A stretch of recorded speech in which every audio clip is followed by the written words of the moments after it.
साल 2017 में जब से योगी आदित्यनाथ ने सूबे की कमान संभाली है, तब से उनका हर फैसला सही और सटीक साबित हुआ है। योगी 2017 से पहले भी लोकप्रिय नेता थे, लेकिन 2017 के बाद उनकी लोकप्रियता यूपी तक ही सीमित नहीं रही, बल्कि वो छवि अंतरराष्ट्रीय तौर पर बन चुकी है। जिस नाम को कहा जाता था कि ये व्यक्ति मुस्लिम विरोधी है, आज मुस्लिम ही उसे जिता रहे हैं और इस जीत की बानगी देखने को मिली है देवबंद में, जहां 140 सालों के बाद कोई गैर मुस्लिम जीता है और ये गैर मुस्लिम बीजेपी का नेता है। इसमें पहले यहाँ ब्रजेश सिंह जीते थे, उसके बाद अब विपिन गर्ग का जीतना ये दिखाता है कि यूपी प्लस योगी यूपी के लिए उपयोगी है। आज बात इसी पर करेंगे। नमस्कार, एनएमएफ न्यूज देख रहे हैं आप, मैं हूं आपके साथ अभिषेक पुंडीर।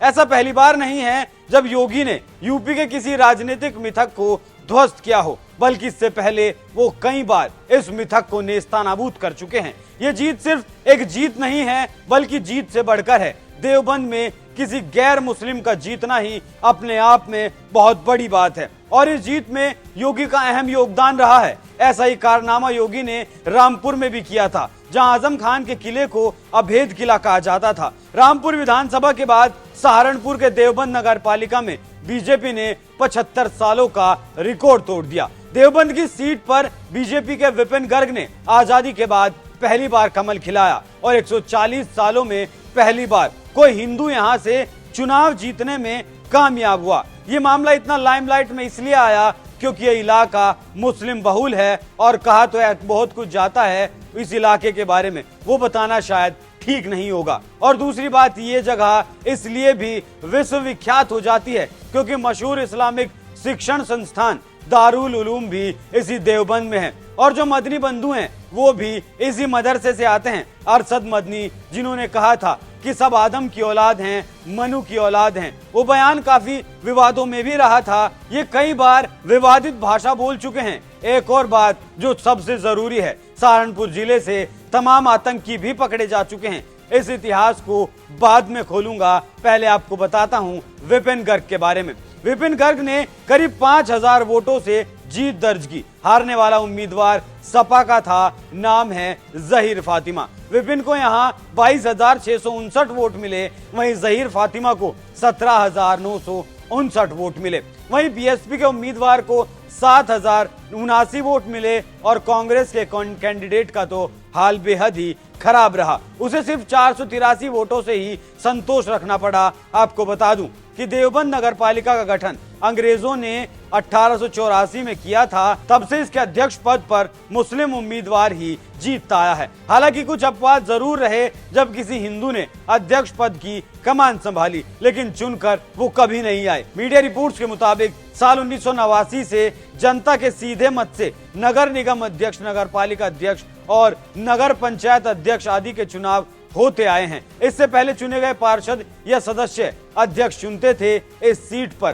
साल 2007 में पहली बार भाजपा ने अपना कैंडिडेट उतारा था। विपिन गर्ग योगी सरकार में लोक निर्माण विभाग राज्य मंत्री कुंवर ब्रजेश सिंह के बेहद करीबी माने जाते हैं। वोटिंग के दौरान ब्रजेश सिंह वहां मौजूद भी रहे थे। विपिन की जीत के बाद कुंवर ब्रजेश सिंह ने कहा कि पीएम मोदी ने कहा था कि पसमानदा भाजपा को वोट करेगा। मुस्लिमों ने पीएम मोदी और सीएम योगी में विश्वास जताया है। बताते चलें कि दिसंबर 2022 में रामपुर में हुए रामपुर विधानसभा सीट के उपचुनाव में भाजपा ने यही रिकॉर्ड तोड़ा था। बीजेपी के टिकट पर खड़े व्यवसायी आकाश सक्सेना ने समाजवादी पार्टी के उम्मीदवार आसिम रजा को लगभग 34,000 वोटों से हराया था। आजादी के बाद आकाश सक्सेना पहले गैर मुस्लिम हैं जिन्होंने इस सीट से जीत हासिल की थी। अगर 1996 से 2002 और 2019 के दौरान को छोड़ दें तो साल 1985 से इस सीट पर आजम खान का कब्जा रहा था। उनसे पहले भी इस सीट से मुस्लिम प्रत्याशी ही जीतते आए थे। आकाश सक्सेना आजम खान के भ्रष्टाचार और गुंडाई के खिलाफ लगातार लड़ाई लड़ते आ रहे थे। आजम खान के खिलाफ दर्ज 43 मामलों में आकाश सक्सेना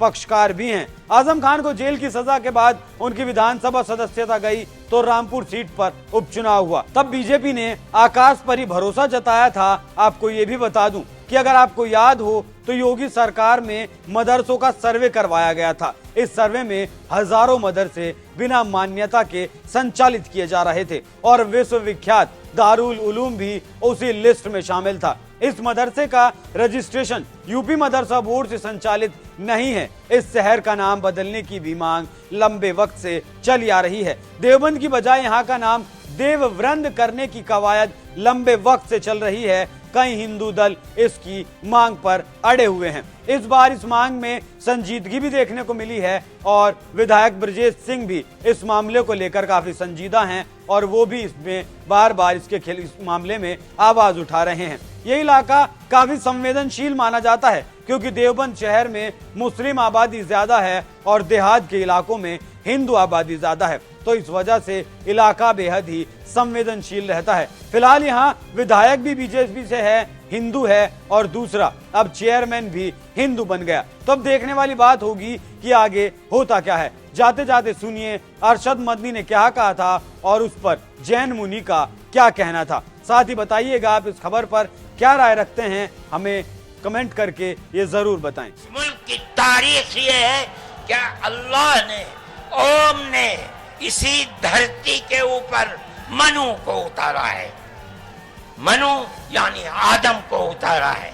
उनकी बीवी हम हव्वा कहते हैं, वो हमवती कहते हैं, उसको उतारा है। हम उसी के वही हमारे पूर्वज हैं, सबके पूर्वज हैं, नबियों के पूर्वज हैं, रसूलों के पूर्वज हैं, हिंदुओं के पूर्वज हैं, मुसलमानों के पूर्वज हैं, ईसाइयों के, सारी दुनिया के हमने उनके कदमों के ऊपर सर रखा हुआ है। ये जितनी कहानी सुनाई है अल्लाह मन्नू ये वो, उससे 4 गुना कहानी मैं सुना सकता हूँ। मैं मदनी साहब, आप मेरे पिता तुल्य हैं, मैं आपको दावत देता हूँ शास्त्रार्थ के लिए। आप दिल्ली आइए, आप मुझे सहारनपुर बुला लेंगे, मैं सहारनपुर आऊंगा। और आपको निवेदन करता हूँ, जैन धर्म के 24वें तीर्थंकर भगवान महावीर हुए और उससे पहले भगवान पार्श्व 23वें थे। अरिष्टनेमी जो है योगीराज कृष्ण के चचेरे भाई थे, किंतु याद रखिए उससे पहले तीर्थंकर भगवान ऋषभ थे, जिनके पुत्र भरत और बाहुबली के आधार पर इस भारत देश का नाम पड़ा है। आप ऐसे नहीं मिटा सकते। आपने जो बात कही है मैं सहमत नहीं हूँ और मेरे सारे सर्वधर्म के संत कोई इससे सहमत नहीं है। हम केवल सहमत है